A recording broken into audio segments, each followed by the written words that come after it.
Okay, so good evening, all of you. Today we are going to continue with zone-based firewall, that which we have discussed in the last class. We are going to continue the same topic today. Okay.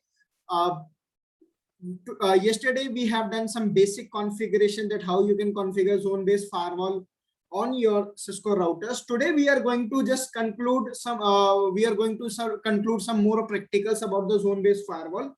Okay, and we'll see how does it works. Okay.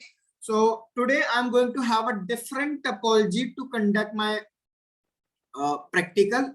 So this is how I'm going to create a topology. I'm going to have a router R1 and a PC. Both the devices are my LAN devices. Okay.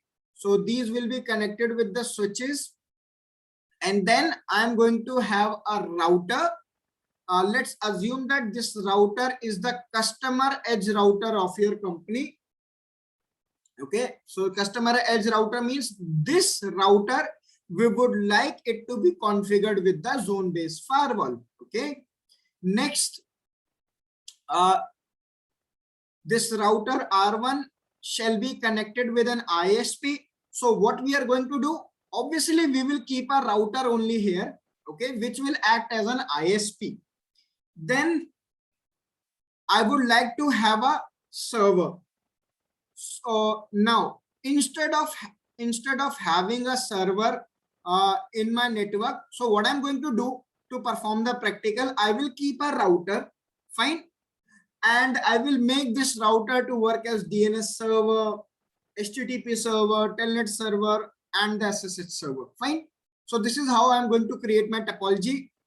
This particular zone is going to be your secure zone, or you can say the inside zone of on the router, and this particular zone will be known as outside zone. Okay, we will name them as inside and outside, and we can call them as insecure and secure zone, right? I told you that whenever we configure zone-based firewall on the router, we need to configure zones, right?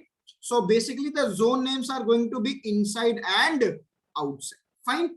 So let us just draw the topology on the Eve platform quickly, and then I will let you know how we are going to configure the IP addresses and the routing protocol. So add a new Prashant, I lost you in there for a moment, so did you get the last few words? Sorry, Amit, your voice is not clear. I'm really sorry. I lost you in between, so could you please repeat for like last 30 no, or 40 seconds?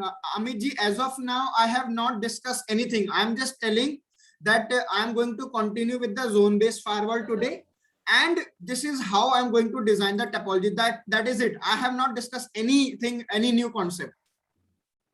Okay, no problem. Good. Okay. So zone-based firewall to save. So let's draw the topology. Basically, in my topology, I would like to have how many routers? 1, 2, 3, and 4. So let me just take 2 routers, node IOL. Then I would like to have 4 routers. Save R1, R2, R3, and R4. Since I told you I want this router R3, right? I want this router R3 to work as my ISP. So I would like to change the symbol of this R3. Go to edit. Here you can see the icon. Let me just change it to cloud.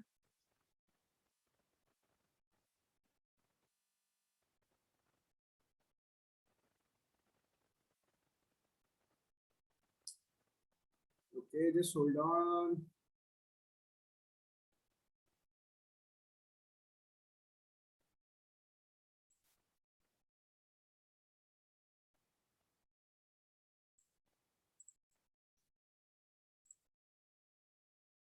Done. And I want this router to work as my server. So I will change the symbol of this router to edit symbol.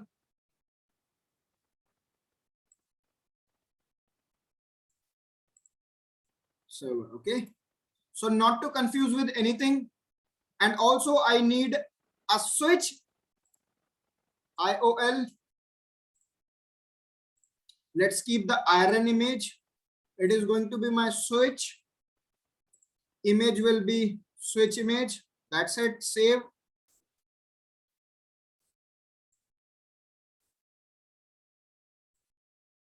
And a PC.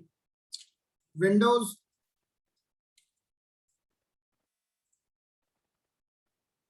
Save.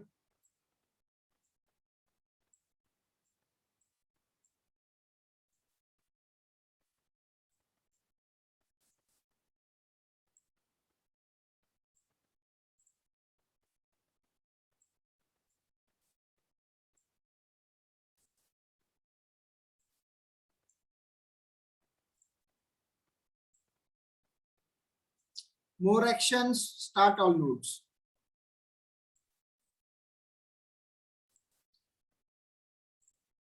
Now let me just tell you how we are going to configure the IP addresses on all the appliances.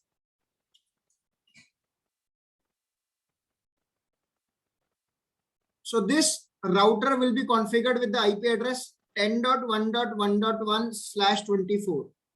It will be configured with 10.1.1.2/24. Is it clear? This interface of the router will have the IP 10.1.1.10/24. Fine. Now, in between these two routers, okay, I'm assuming this router R3 as my ISP router. This is going to be my server. That's going to be my customer edge router, which will be configured with the zone-based firewall. So I will configure this interface with the IP address 200.1.1.2, and this interface will be configured with the IP address 201.1.1.3. Is it clear? Now these two interfaces will be configured with the IP address 202.1.1.3, 202.1.1.2. Is it clear? Also, I will configure this particular router in my topology to work as my server, right? That's what I told you. So what I'm going to do, I will configure this router to work as DNS server, first of all. Then I will configure this router to work as my HTTP server. I will also configure this router to work as my telnet server. So basically these three services that I am going to enable on my router are for rest. First of all, I will configure the IP addresses in the topology and then to provide end-to-end reachability. Done. Let's do this and then we will start with the zone-based firewall configuration.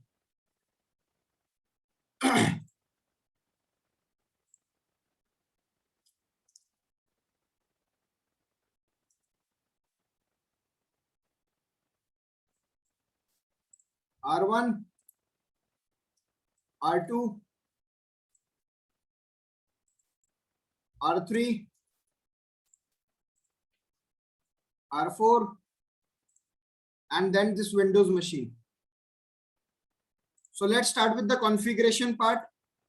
So first of all, I will configure this Windows machine with the IP address. Go to properties, IP, use the following IP address. The IP address will be what? 10.1.1.2. Subnet mask will be 255.255.255.0. Now what will be the default gateway? Since this interface IP will be the default gateway for my Windows PC, right? So I will configure the IP address as 10.1.1.10. Now what about the DNS? I told you that this particular router R4 will work as the DNS server. And what is the IP address of this router? It is 202.1.1.2. So I will configure this IP address on my end machine that your DNS server is what?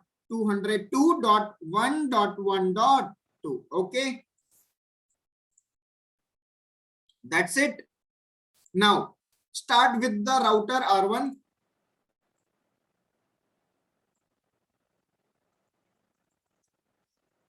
Enable configuration terminal, hostname R1, user interface is 0/0, no shutdown, IP address will be what? 10.1.1.1, 255.255.255.0. Also, since I want this router to work as my PC, so I will configure this no IP routing command on my router, and also I will configure default gateway. So default gateway will be what? 10.1.1.10. Done. So if any one of you is not aware of any command, you can just turn on your mic and have your queries. Okay. So we are done with the router R1. Move to router R2. Configuration. Enable configuration terminal. Let's change the host name. R2. Zone based firewall.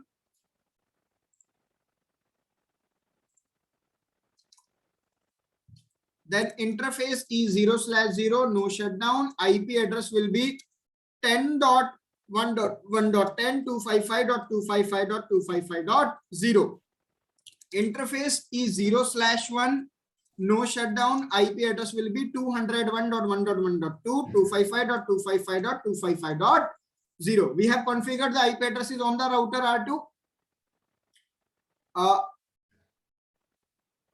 Now try to understand. Since router R2 is directly connected with the network of 10, right? And the network of 201.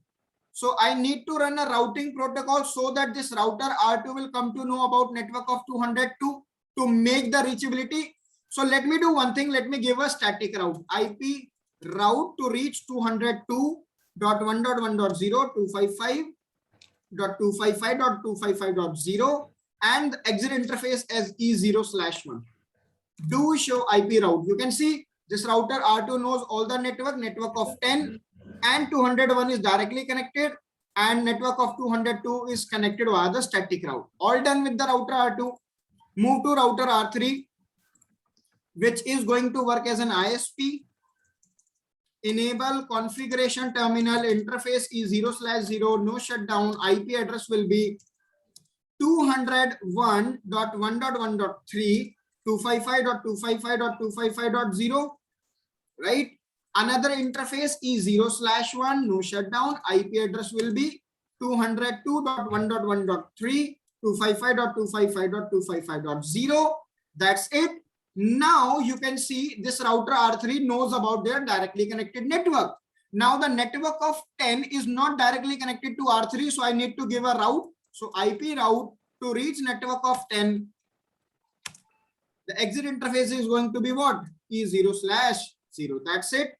Let me just change the host name to R3, which is going to work as an ISP. Fine. And finally, let's start the configuration of router R4, which is going to work as an server. So enable configuration terminal. Interface is 0/0, no shutdown. IP address will be 202.1.1.2, 255.255.255.0, right? Now I want this router to work as a server. So I will not configure any routing protocol. Rather than that, I will run this command no IP routing, and then I will configure a default gateway, which is what? 202.1.1.3, right? For server, the default gateway will be 3 IP. And let us change the host name. Host name will be R4 server. Done. So let's check the end-to-end reachability. If I try to ping from my server, do ping 10.1.1.1. The ping is successful. That means R4 is able to reach R1. Similarly, do ping 10.1.1.2. That is the end machine. You can see there is end-to-end reachability. Now we will start our practical. Fine. So first of all, I told you that you need to configure your router R4 as a server, and you need to configure this router R4 as DNS server, as HTTP server, and as Telnet server. So I will enable all the 3 services on the router R4. Okay. Any queries from anyone? as of now, I think there are no queries. So let's move ahead. Move to router R4. Now, first of all, I would like this router R4 to work as a DNS server. So what is the command to configure a router to work as a DNS server? Run this command IP DNS server. And with this command, your router will enable the DNS services on itself. Is it clear? Now, second thing, I want this router, okay, I want this router to work as an HTTP server, okay? And which website? I want this router to host a website. Let's suppose the name of the website is, let's suppose that it is server1.cisco.com. Just assume that this is the IP address, this is the domain name of the website which is hosted on this server. Okay, so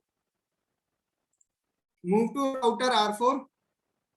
Just run this command IP host, and then you need to define the domain name. Okay, here you need to define the domain name. So the domain name is server1.cisco.com. Now you might arise a question, sir, why are you taking this server1.cisco.com? You can take any simple name, abc.com or def.com. So let me tell you, in your CCI Security Lab examination, you will always get the domain name something like this: server1.cisco.com, server2.cisco.com, or might be DNS server.cisco.com. So whatever I'm going to teach you, trust me, you are going to get in your lab examination almost similar to that. Okay, at the end of the session, I will talk about all the topics which we have discussed so far, what you are going to get in your lab examination precisely. Okay, sorry. Along with this command, now you need to tell what is the IP address of this domain name. So IP address will be what? 202.1.1.2. Do show history, copy to configure R4 as DNS. You need to run these commands in the global configuration mode. First of all, IP DNS server, and then you need to define the router that whenever is going to send you a DNS request for server1.cisco.com, please revert with this IP. Is it clear to everybody? Any queries in this about the DNS configuration? Anyone? Prashant, I have one doubt. Yes, Amit. Suppose we have another site that is hosted on the same server. Suppose name that is server2.cisco.com, right? So in that case, do we need to configure another IP related with that site, or the same IP will work for that as well? No, I would like to understand that you are saying that if I'm having a server which is already hosting that website, right, with the same IP address, that's what you are saying, Mr. Amit? No, suppose I want to host another website on the same server. Okay, yeah, that is possible. You can see on a single server, you can have multiple website hosting. Okay, having different IP addresses. Absolutely, absolutely. Okay. Okay, see what happens when you talk about the server. On the server, we always create some virtual instances. Okay, so what happens within a single physical appliance on a server? Let me just tell you what I know, since I'm not a server expert, but I can just let you know because I have worked in a data center and I have seen the configurations. So basically, let's suppose that's your server. So within your server expert or your server engineer will create multiple instances. It will create virtual multiple virtual machines. Okay, this is how the servers are used. And let's suppose that the main physical IP of this server is 202.1.1.2. But what he can do, let's suppose he has hosted a website abc.com. For this website, he has hosted an IP address 202.1.1.3.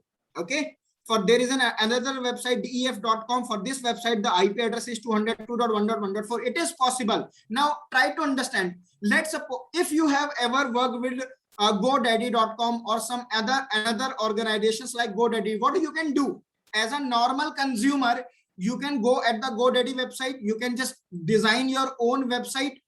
Now the GoDaddy will ask you if you are having your own server where you will host this website, or you would like to rent a server. So basically GoDaddy will give you a server. Now try to understand, a server costs around lakhs, in millions of rupees. So do you think for a website which costs approximately 1,000 Indian rupees as a rent per month, GoDaddy is going to give you a server alone to you? No. So basically what is going to happen, the GoDaddy is going to, on a physical server, GoDaddy will create a virtual machine for you. In this virtual machine, they will assign a RAM, they will assign some, you can say the processor, and they will host this website on this particular VM on a physical server. And this is what, when you talk about the AWS services, when you talk about the cloud, this is how the cloud is working. When you go to the AWS, when you would like to purchase the server, when you would like to host any website, when you would like to host any applications on the AWS cloud, this is what they are doing. Basically, you are not having your own data center, you are renting your applications, you are running your applications on the servers of some other organization. This is what cloud is. Clear to you, Mr. Amit? Yes, understood. Thank you. Okay. So moving back to the configuration, we have already configured this router to work as a DNS server, right? Now I would like to configure this router to work as HTTP server. Now what I need to do, I need to enable the HTTP service on my router. So how can I enable the HTTP service? The commands are quite simple. Just run this command, IP HTTP server, and this command will enable the HTTP services on your router. Fine. Now let's suppose that if the user over here tries to access this website, okay, server1.cisco.com. So whenever the user is going to try to log in that website, basically the server is going to ask username and password. So now I'm going to create username and the password on the router R4. So how I need to do that? IP HTTP authentication local. That means I'm telling my router that if anyone tries to take the HTTP access, you need to check the username and the password which is locally configured on it. So I will configure a username. Let's suppose the username is Cisco and the privilege level is 15 and the password is Cisco. Do remember, whenever you are going to configure HTTP service on your router, only the user which is having the full privilege, that means the privilege level 15, only that user will be able to take the HTTP services. Rest all the user will be denied. So that's a mandatory condition. Do show history. So these are the commands that I have run on the router to make this router to work as the HTTP server.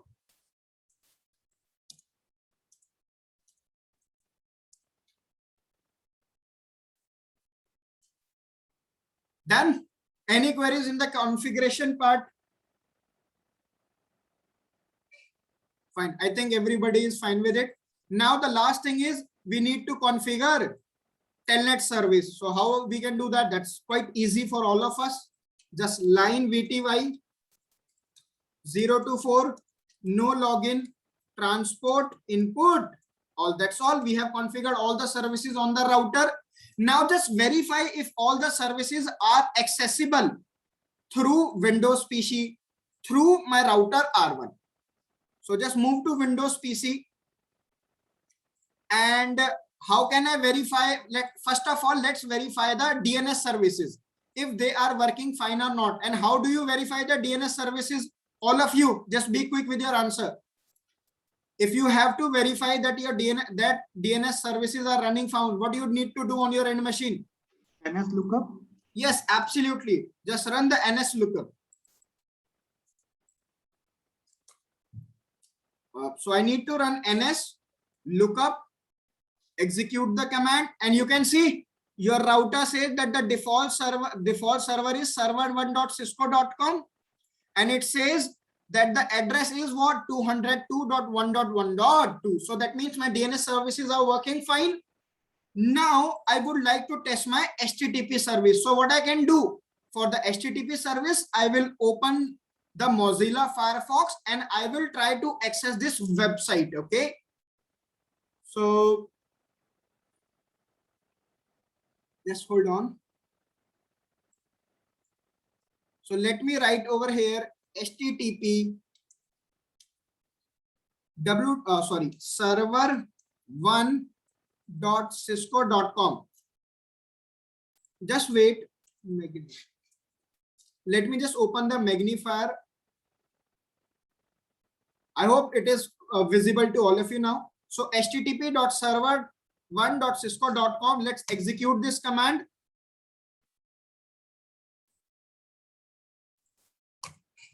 Now you can see your router is asking for the username and the password. What is the username? Cisco. What is the password? Cisco. You can see your router has given you the GUI access of your router R4 server. So that means you have got the GUI access of your router R4. Is it clear? That means HTTP services are working fine. Now finally, I would like to check the telnet services. For the telnet services, what do you need to do?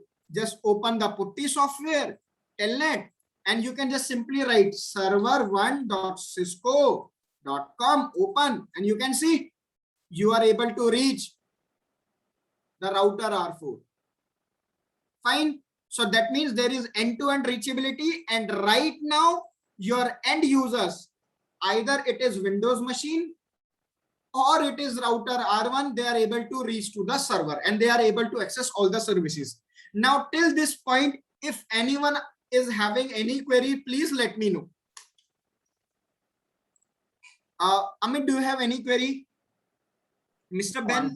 I'm good now. No problem for him, Mr. Prashant. Okay, Imran ji, Mr. Mike. No question. I'm good. I'm good. Fine. Tarun, Santosh ji. Okay. Okay, so everybody is fine with the configuration as of now. Now we have to start the practical. Okay, so let me just give you a we will do it in the task wise. Okay, so let's suppose my task is let's move to this one.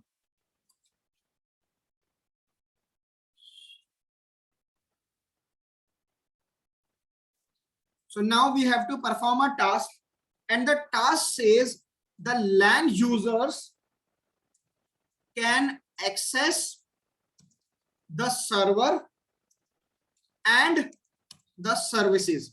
Which services? The LAN user can access the server and the services. Which services? Let me just write it down. Telnet service and DNS service and HTTP service and ICMP service and traceroute service. Okay, I will talk about the traceroute in the in task 2. Fine. So basically, you want that your LAN user should be able to access these services. Okay, and rest all the traffic should be blocked with zone-based firewall configuration. Okay, so I hope everybody is clear with this. Now we have already seen that our end users, that is router R1 and Windows machine, they are able to access all the services. Fine. Now I will configure this router R2 with the zone-based firewall configuration, and I will only allow these services: DNS service, HTTP service, telnet service. There is one more service, that is ICMP. That means ICMP traffic should also be allowed. Okay, so let's configure this router R2 with the zone-based firewall configuration. Now, as I have already told all of you that I will configure this interface of my router as an inside interface and this interface of my router as the outside interface. That means the outside zone and the inside zone. So move to router R2. That's it, topology. Move to router R2. So what are the steps to configure zone based on the firewall, everybody? In the step 1, what we need to do? We need to create zones on the router, right? So what is the step? So how do we configure zone security? And then I need to give the name of the zone security inside. That's it. Also, I need to one more zone security, that is outside. Done. Now you can verify, do show zone security. You can see your router says you have configured 2 zones, zone inside and zone outside. And what about this zone self? I have already told you in the last class that zone self is used for the traffic, which is for the zone based firewall, right? I have told you how to make the configurations for the zone self zone in the last class. So now what is the step 2? In the step 2, we need to assign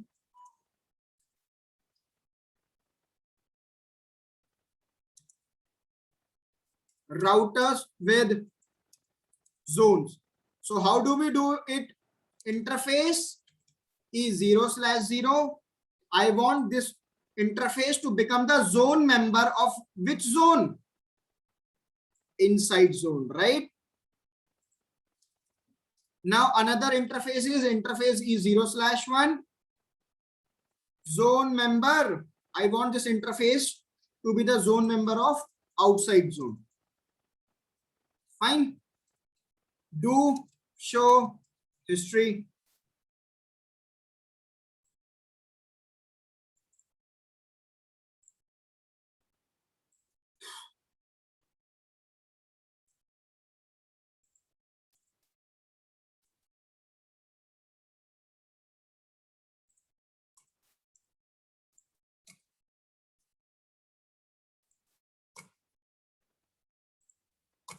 Done. Now let's move to the step 3. Can anyone tell me the step 3, what I need to do now? Anyone? Interesting traffic. Yes, we need to define the interesting traffic. And how do we define the interesting traffic? We need to create the class map type inspect, right? How many types of class maps are available on the router? 2. One is the class map and the other one is the class map type, right? I have told this in the previous class. So now configure class map. Just wait. Class map type inspect. Now let me just name this class map as task 1. Okay. And I would like to match which protocol? First of all, I would like to match HTTP protocol. Sorry, DNS. Match protocol DNS. I have told you that there are 2 ways to match the traffic. First one is either you can configure the access list or you can just directly match the protocol. So match protocol DNS, also match protocol HTTP, match protocol DNS, sorry, telnet. What else? Match protocol ICMP, because I have told you in the task that the user should be able to access all these 4 services. Fine. Now, if I exit and I run this command, do show class map type inspect. So your router says it has configured. We have performed this configuration. Copy. Now let's understand this.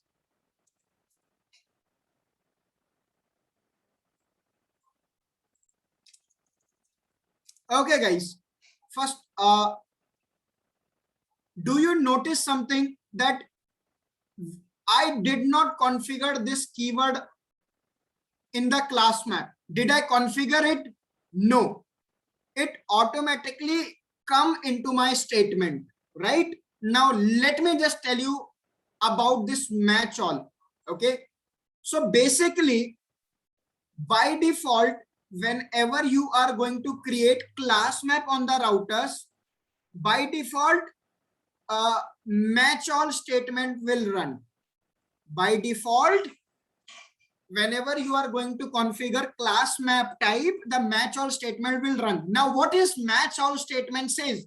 Match all statement says that when your router is going to receive a packet on any interface, okay, your router will match these protocols, okay, and when it's, and since it says match all, that means your router will check if a single packet is having all these services simultaneously. Are you able to understand? Match all means that your router will only allow that packet to pass through which will have all these services all together in a single packet. Is it clear? Now guys, tell me, is it actually possible to have Telnet, ICMP, HTTP and the DNS in a single packet? Is it ever possible? No, right? So the big answer is no. So what I can do, I can just change this. I can just change this to match any. That means I will tell my router that whenever you are going to receive a packet, you need to check if any of the protocol matches, then perform the action which is defined in policy map. Is it clear to everybody? Yes. Okay. So how can I change this? Move to router R2, which is configured with the zone-based firewall configuration. So what I'm going to do, guys, I will simply run this command, class map type inspect, put question mark. See, if you will put question mark over here, your router says, by default, it is going to have match all, but you can also write the keyword match any, and then give the same name, task 1. Now you do not need to do anything. If I run this command, do show class map type inspect. See, your router says if any of the packet will be having any of the below protocol, okay, I will perform the action as per the policy map. Fine. So let me just copy it.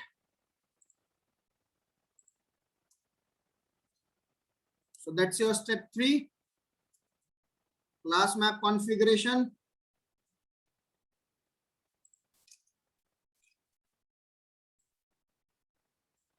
Now what is step 4? In the step 4, I need to configure what? Policy map. So how do we configure policy map?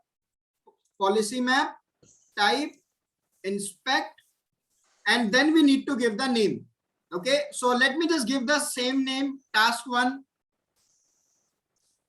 And then I need to call the class map, class type, inspect. What is the name of the class map? Task 1. Done. And here I need to define the action. If all of you remember in the last class, by default, what we are using in the zone-based firewall, inspect. What does inspect means? Inspect means that whenever a traffic will be initiated, okay, on the zone pairs, your router will create a reflex entry, right? Also, while talking about the self zone on the router in the last class, I configured something called drop. See, whenever you configure policy map on the router, there are multiple actions. Either you can ask your router to inspect the traffic, or you can just ask the router to drop the packet, or what else you can do? You can ask your router to pass the traffic. We will talk about the pass in the letter of the session today, but let me just configure inspect again. Okay, so move to router R2, inspect. That is it. Now what is the final step we are left with? Step 5, to create zone pair on the routers, right guys? So how do we Yes. configure zone pair? Zone pair security, and then you need to give the zone pair a name. Right now I'm talking about the traffic which is flowing from secure zone to insecure zone, right? Or you can say from inside zone to outside zone. This is the name I have given. And then you need to define the source. Source is going to be what? Inside. Then we need to define destination. Destination is going to be what? Outside. Finally, I need to call the policy map. Service policy, type, inspect, and then what is the name of our policy map? The name of our policy map is what? Task 1. Task 1, right? So let's configure it. Task 1, that is it. So do show history.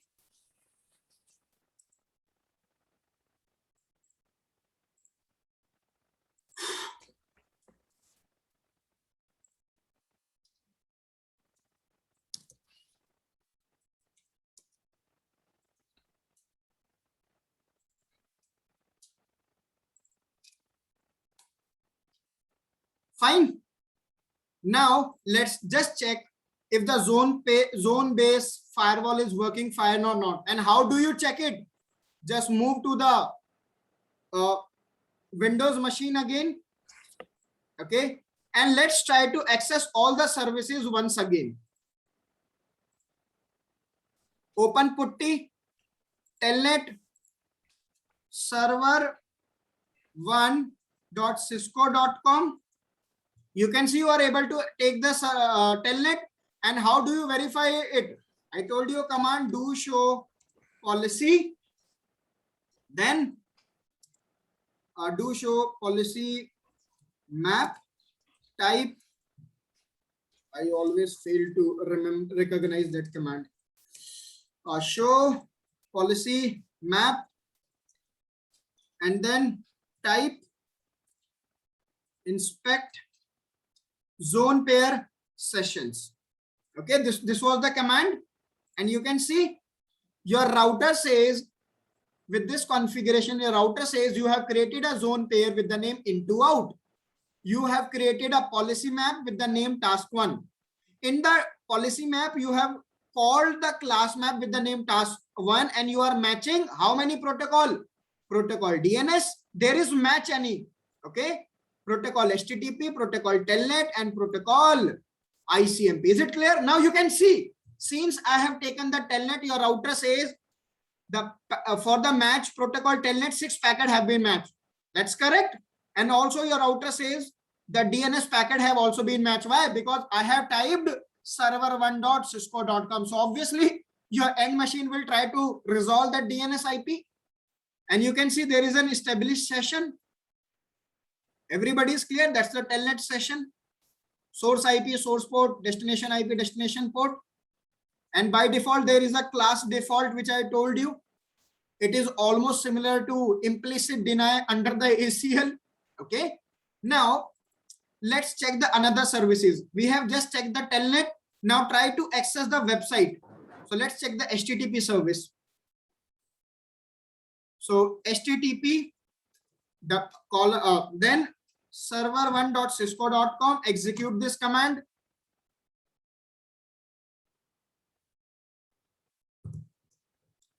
What is the username? Cisco. What is the password? Cisco.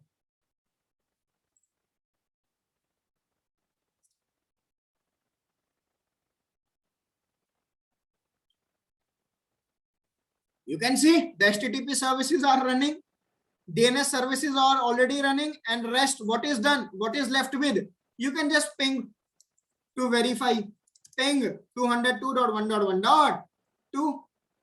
So you can see, according to our task, that Telnet, DNS, HTTP and ICMP services should be running. Rest all the traffic should be blocked. Now, how can you prove this? The blocked traffic. Let me just try to take the SSH, okay? Let me just try to take the SSH because I have not allowed the SSH in the zone-based firewall. So open putty. It is right now, the SSH have been selected. Run this command, server1.cisco.com.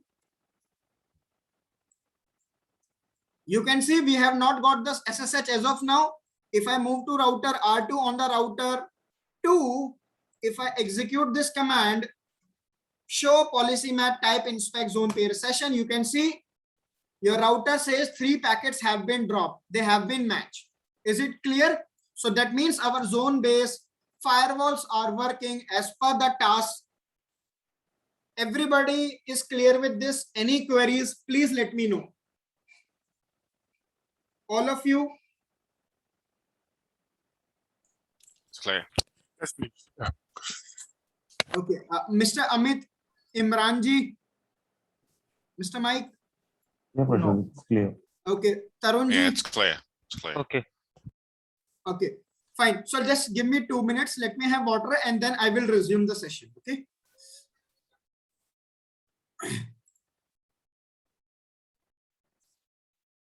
Now let's proceed with the task 2. Fine.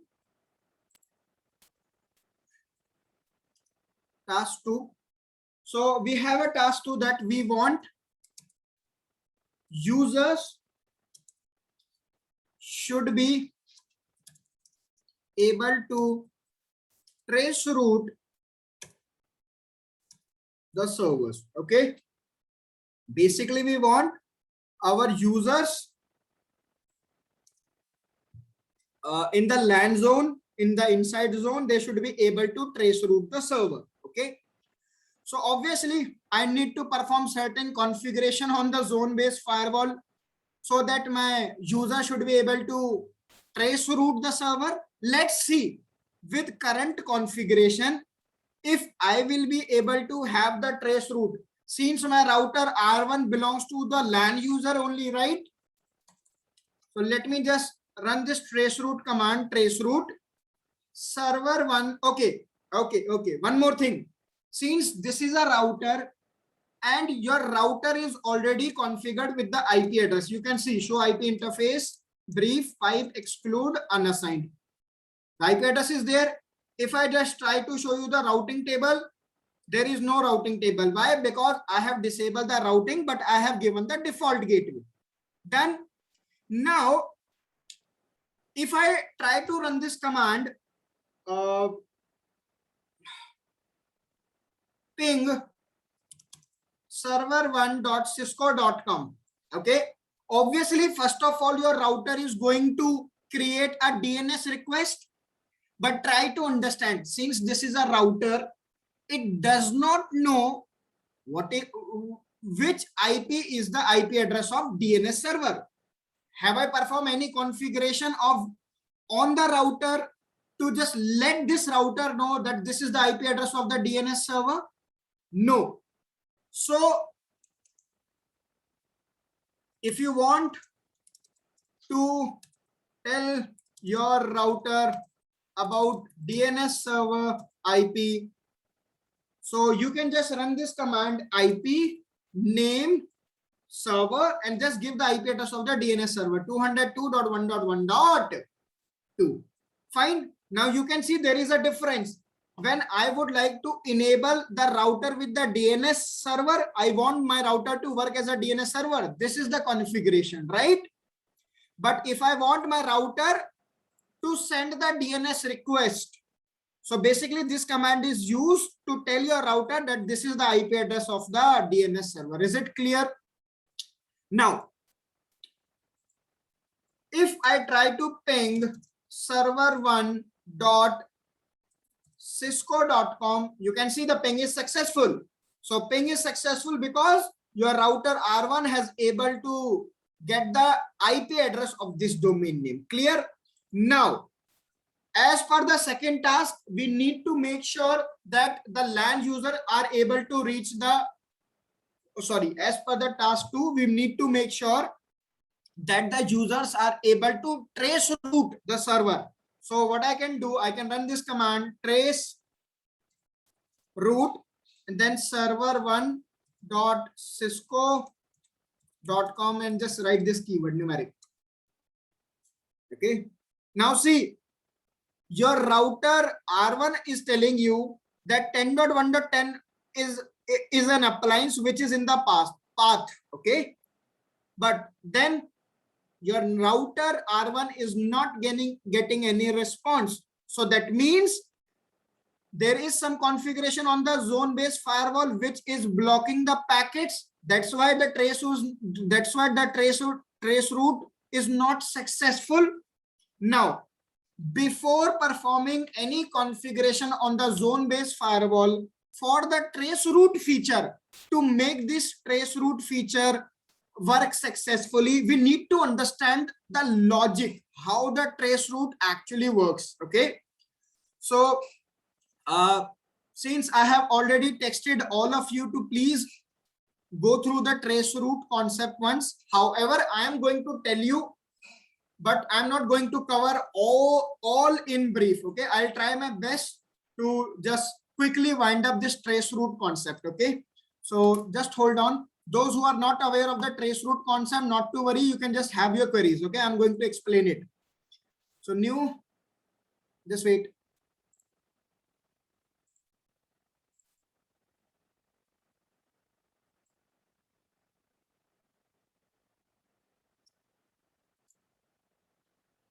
Okay, so let's talk about how trace route works. Fine. So basically, when you have run this trace route command on your router R1, what happens? First of all, your router will immediately generate a UDP packet. Okay. Now the trace route uses port numbers from 33434 to 33464. Okay. Now your router R1 is going to generate a UDP packet. In the UDP packet, it will keep the source port number as random, destination port number as 33434. Is it clear? Then obviously there will be a source IP. This IP address is what? 10.1.1.1. This IP address is what? 20.1.1.2. It is 20. Just wait. This IP address is what? 10.1.1.10. This IP address is 202.1.1.3. Okay. Now your router will add the source IP on the packet 10.1.1.1. What will be the destination IP? Since you have generated the trace route for what? For server1.cisco.com, and DNS will give the IP address as what? So that means 200.1. Sorry. It will be, okay, it is 201.1.3. It is 202.1.1.2. Okay. So 202.1.1.2. Is it clear? Now in our IP header, there is something called TTL value. So what happens when your router R1 is going to generate a packet, UDP packet for the trace route, that by default TTL value will be 1. Okay. Now when R1 will send this packet to switch will forward to the router. Now try to understand. When router R2 will receive this packet, the router will check what? What is the destination IP? The destination IP is 202.1.1.2, right? Now router R2 will check its routing table. Do I have that? Do I have this network in my routing table? Yes. Now router will check what is the how to forward this traffic. Now router will come to know that I have to forward this traffic through the interface E0/1 because this information has been received by the router through the routing table. Okay, show IP route. See, your router says to reach 202, I need to forward the traffic to the Ethernet 0/1. Is it clear? Now, but your router says there is a problem. What is the problem? Router says the packet that I have received is having the TTL value 1. And we know that whenever any packet is forwarded from one router to another router, the TTL value is always decremented, right? And that means if router R2 has received the packet having the TTL value 1, it will decrement this TTL value by -1.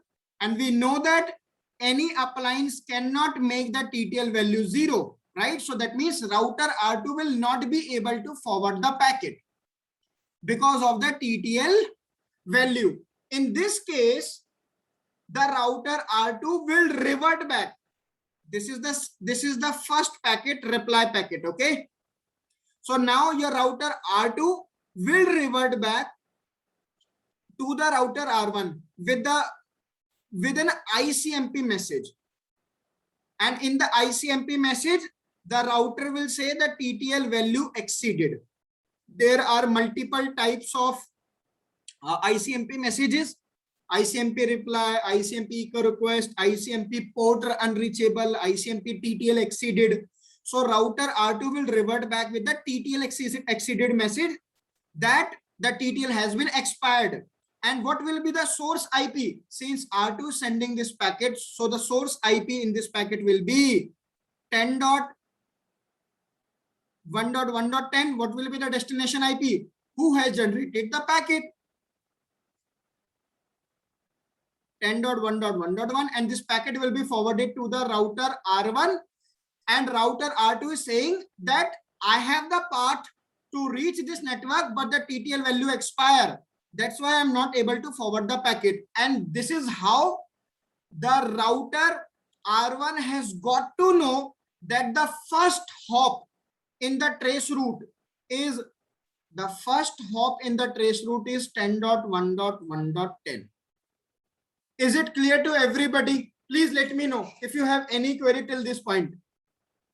Anyone?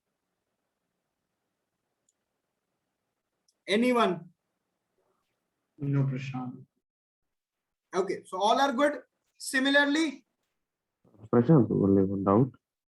So, Yes. whatever the IP prints on a trace route that is facing towards. Imranji, your voice is not audible. It's not clear actually. I'm really sorry. Could you please be clear, or you can just keep your mic near to your mouth, please. Hello, is it clear? Yes, please. Okay. So my doubt is like, so whatever the IP prints on a trace route, so that is facing to the router which the interface. I'm really sorry, Imran. I'm really sorry. I'm not able to understand you. So really sorry for that. Is everyone else is able to understand Mr. Imran? Please let me know, or there is something issue at my end. Everybody, please, are you able to understand Mr. Imran? Amitji, are you able to understand his voice clearly? His voice is a bit low, little low. Right. This is something what I am facing with this. Imranji, can you just be loud, or you can just type in the chat box. If you're not able to speak loudly, you can just type in the chat box. I will answer it. Okay. So let me just proceed. By the time I receive the response from the Imranji. Okay, I have received it. Okay, Imranji, just text me here. Let me just proceed further. Now your router has got to know about the first hop. Now your router will send second packet having again the UDP packet with the source port number random. Now the destination port number will be 33435. As I told you that the port numbers are from 33434 to 33464. Then there will be source IP. Source IP will be what? 10.1.1.1. What will be the destination IP? 202.1.1.2 again. And then your router is going to have the TTL value 2. Is it clear? Now, R1 will forward this packet to whom? To R2. R2 will forward this packet to whom? To R3. Now try to understand, when R3 will receive this packet, it will check the destination IP. Similarly, Destination IP is what? 202.1.1.2. Now router will check the routing table. Do I have the path to reach this IP? Yes, it is directly connected. You can see. Now router will say that there is a problem. And what is the problem? The TTL value is 1. Why? Because when R1 has sent the packet with the TTL value 2, it will be received by router R2. When R2 will forward to the router R3, the TTL value will be 1 because the TTL value is always decremented by 1, right? So R3 will say that I am not able to forward the packet. Similarly, what R3 is going to do, R3 will generate a reply. And the reply packet is what? ICMP reply. In the ICMP reply, again, it will be TTL exceeded, that the TTL expire, and what will be the source IP? Since R3 is generating the packet, source IP will be the exit interface IP. So it is 201.1.3. What will be the destination IP who has generated the packet? That is 10.1.1.1. And the ICMP reply will be forwarded to R1, and then R1 will come to know that there is a device which is having IP 201.1.3. It is my second hop. Now, in the last step,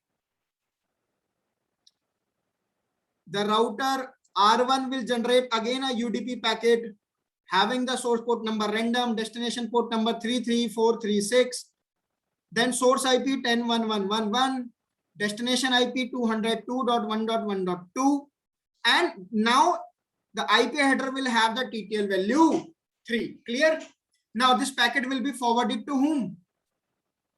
From R1 to R2, this packet will be forwarded with the TTL value 3.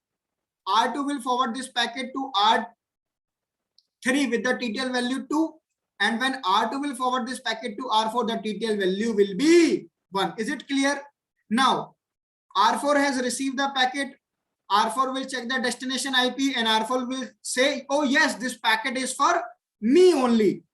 Now router will, when the router will check the packet, it will check in the packet, it will see that this is the UDP packet and the destination port number is 33436. So router will come to know that someone is trying to trace route me.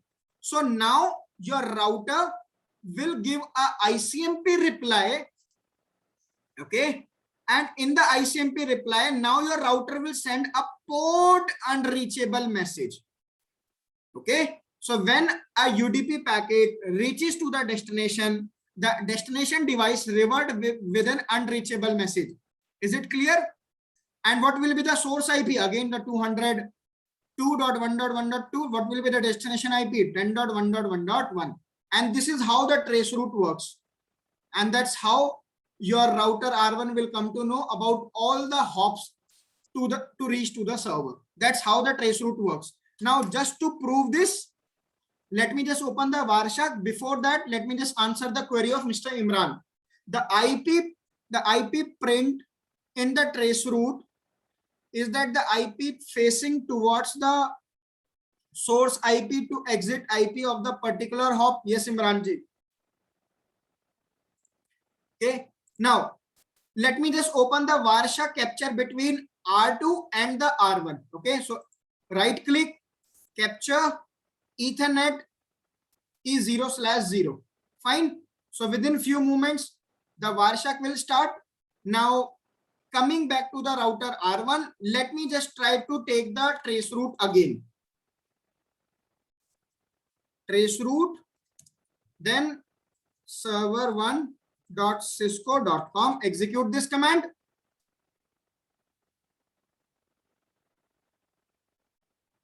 Now it will take a couple of time because I have not used the numeric keyword. Okay, so you can see the first hop has been received. Now let me just open this. Let me just pause this. You can see this UDP packet. It has been generated by the source IP 10.1.1.1 for the destination 202.1.1.2. See, the protocol is UDP. Let me open this. The router says in the UDP packet, the source port number is what? 49170. That's a random port number. Destination port number is what? 33434. As I told you, in the IP header, you can see the source IP, destination IP again, and you can see the TTL value. Is it clear to everybody? And you can see that 10.1.1.10 has reverted back with an TTL exceeded message. You can see in the ICMP, what is the type? It is 11, time to leave exceeded. What is the source IP? 10.1.1.10, destination 10.1. As I told you in the here theoretically, you can see in the Varsha capture too. Fine. So now I would like to give you an answer why the zone-based firewall is not working. Okay, why we are not able to get the trace route. Try to understand this. Print screen.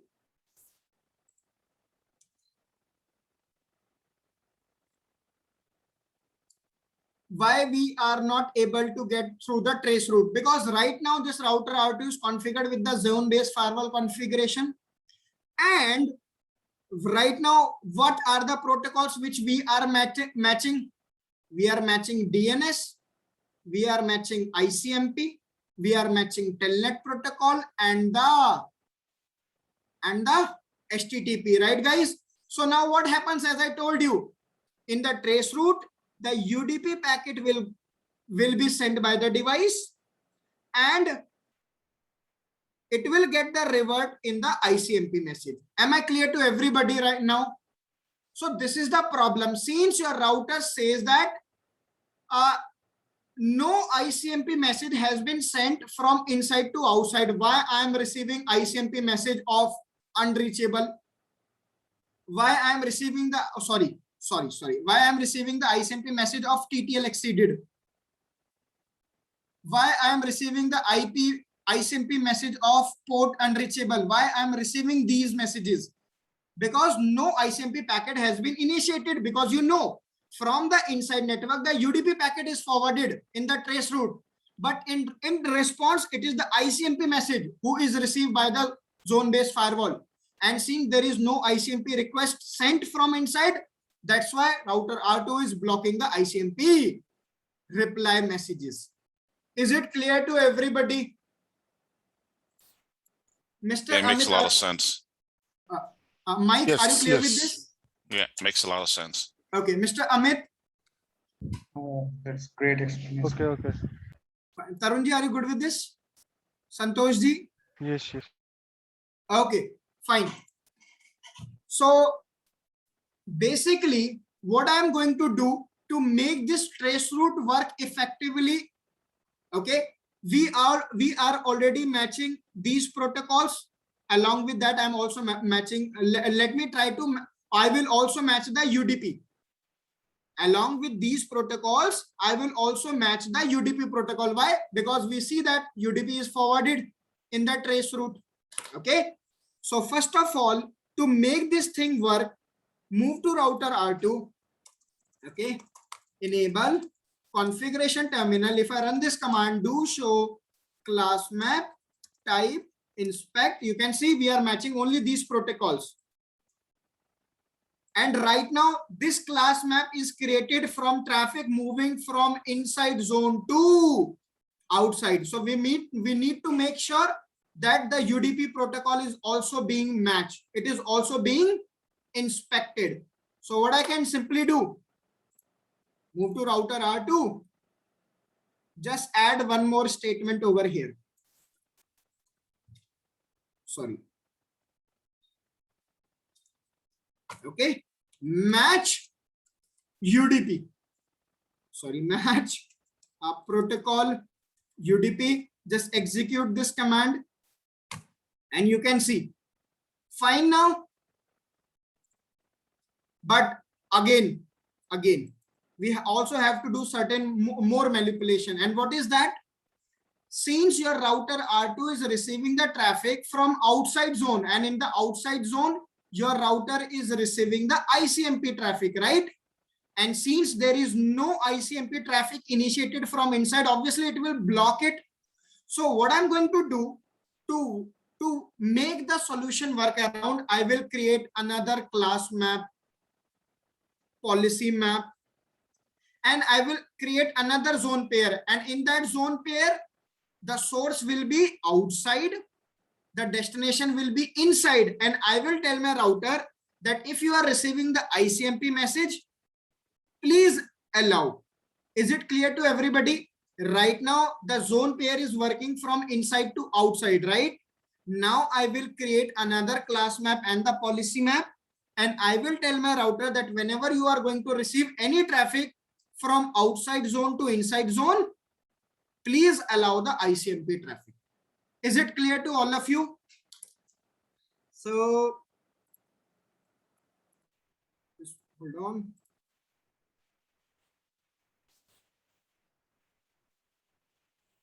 So to work around for this solution, just wait. First of all, step 1, step 2 has already been done, right? I do not need to do anything in the step 1 and 2. Then in step 3, we need to add UDP protocol. Okay. So this is the command. Now we need to run policy map configuration for the step 4 for task 2. Sorry. Sorry. This is for the inside to outside traffic. Just wait. Inside to outside traffic. Now I will create another class map here for outside to inside traffic. Okay. So let's create it. Move to router R2, class map, type, inspect, and let's name it. You can just run this statement, match any, right? And then let's name it task 2. And here I'm going to match protocol. Now try to understand, if I match the protocol ICMP, okay, so it will allow all the types of ICMP messages, but I would like to allow only 2 types of ICMP messages. That is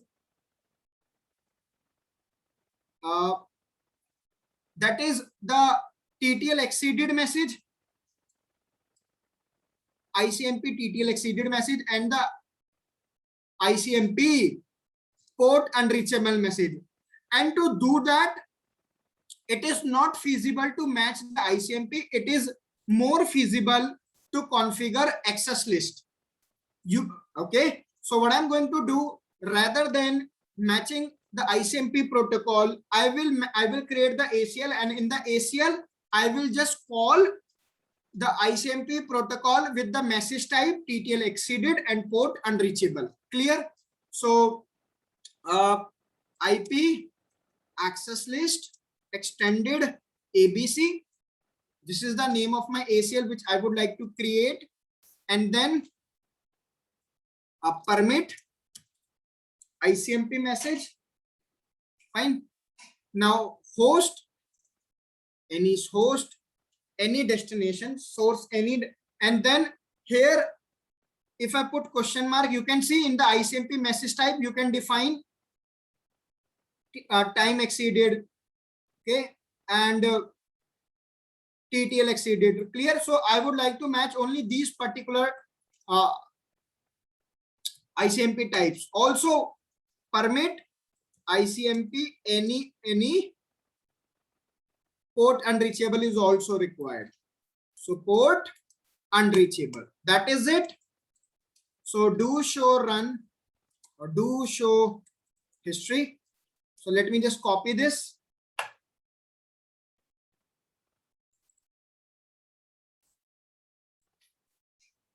We have created this ACL, and now we will create the class map and we will call this ACL. So class map type inspect match any task 2, match access group, and here you can call the access list ABC. That's it.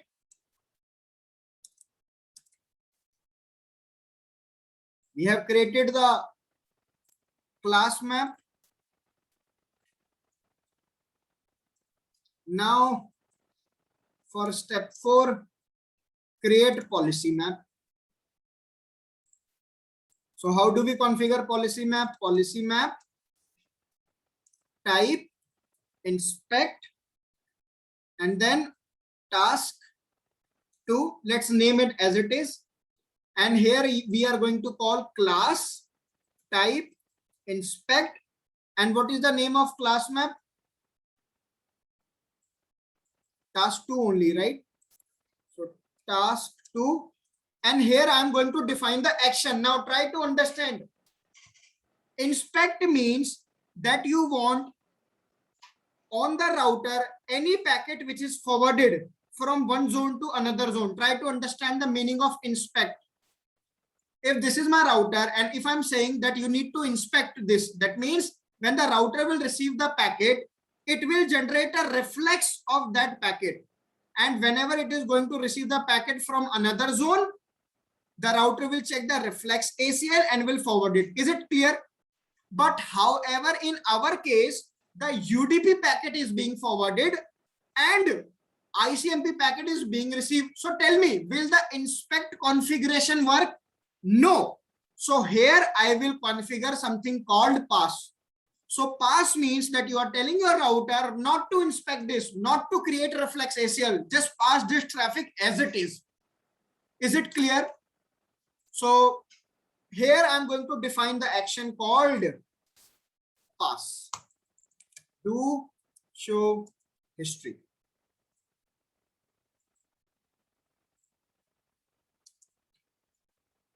And finally, the step 5, you need to create the zone pair. And how do we configure zone pair? Move to R2. Zone pair, security, and then we need to give name since we are talking about traffic from outside to inside. And then, sorry, yes. Source is what? Outside zone. Destination is what? Inside zone. And call the service policy, type, inspect, and what is the name of the policy map? Task 2, which is just have been created, right? Exit. Done. Do show history.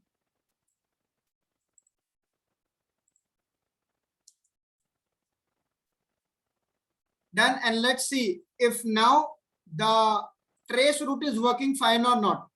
So that's your topology.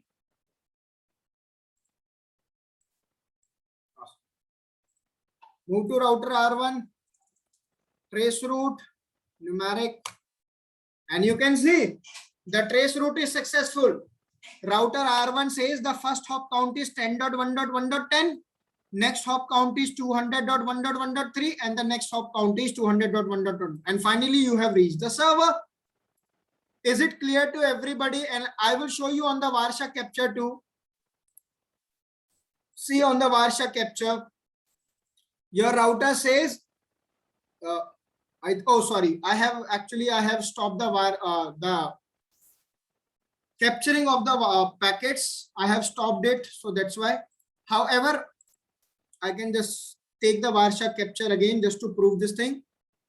Or if you are all satisfied with the practical or have any queries now, you can just go ahead, please. All of you. Mr. Amit, any queries?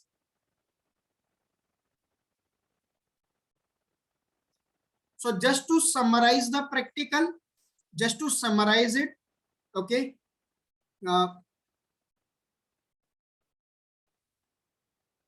This is our R1. That's our R2, which is configured with the zone-based firewall. That's our R3, which is working as the ISP, and that's finally your server, okay. So when I'm talking about the trace route, okay, in the task 1, we have already matched these protocol, right? What? HTTP, DNS, Telnet, and ICMP. That means I do not need to match this because now in the task 1, we have created a zone pair from inside to outside. That means this zone pair will work only for the traffic receiving on this interface, going on this interface. Try to understand. Okay. Now, when I talk about the trace route, we know that from the inside, the UDP packet is being forwarded, and from the outside, the ICMP message is received. So in the task 2, okay, I told my router to match another protocol also, which is UDP. Fine. The zone pair is already created. The class map is already created. In the class map, I have only told my router to match UDP also along with these protocols. Clear? Then I want my router R2 to have a separate policy from outside traffic to inside traffic, right? Because we would like to allow the ICMP traffic. So that's why we created a policy map. In the policy map, we have allowed the action pass. Pass means just pass the traffic. Do not create any entry in the zone pair session. Fine. And we have created the access list. In the access list, we have only allowed the ICMP traffic having the TTL exceeded and the port unreachable. As simple as that. Now all of you can have your queries. Yeah, this is Mike here. Yes, Mike. Yeah, so I was asking that, I think it's good practice, right? When you working on these Mhm, towards the lab to just set up the ICMP, in both directions, mhm. right? In this zone-based firewall to help, capture, give you the right messages as to what's happening, if you're trying to Absolutely. troubleshoot, right? Mhm. I was just asking, is that good practice? Yes, absolutely, absolutely. See, even if I match the protocol, try to understand. Let's suppose if I create the class map with match protocol statement, okay? Mhm. It will also work. But I wanted that from my outside zone only. These two Yes. messages should be allowed. So to define the particular ICMP message type, I have created the access list. Okay. Okay. Any more queries? Mr. Amit, Ben, Imranji,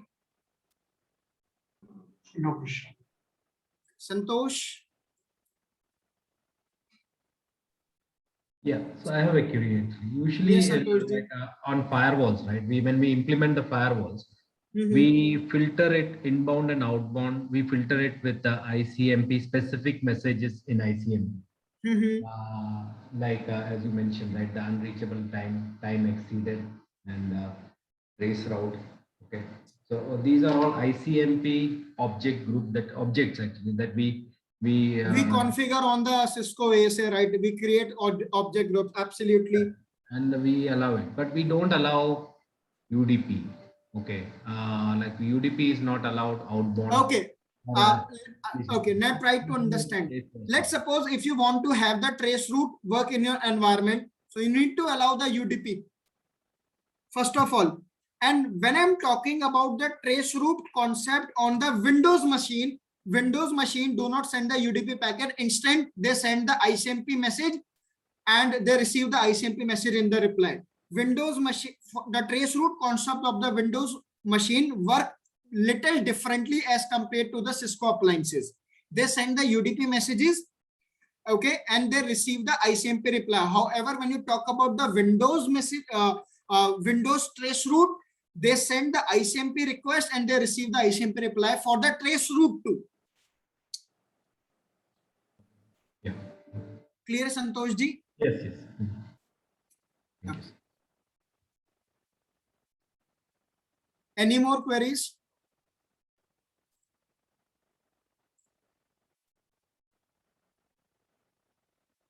I believe there are no queries. So that's the end of the session for today. I would not like to start the new topic. Okay, let's wind up this session today here only.